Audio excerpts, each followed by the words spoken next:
Nasubukan niyo na ba 'to, guys? Try ko sa mister ko kung anong sasabihin niya. Pa-prank natin gamit ang patis. Ipapatikim natin yung niluluto nating sinigang. Tignan natin kung anong sasabihin niya. Di ko pigilang tumawa, guys. Ayan. Busy siya doon. Ayan. Ipapatikim natin. Di niya malalaman na nilagyan natin ng patis, guys. Ay, tikman mo nga to. Okay na.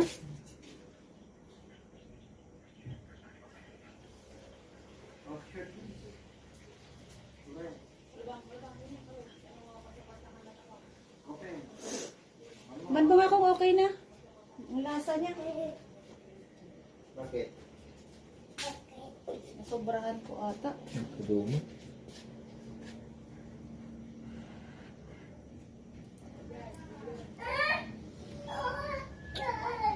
Ano?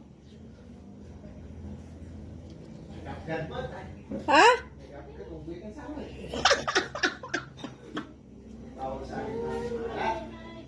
Bakit bawal sa'yo?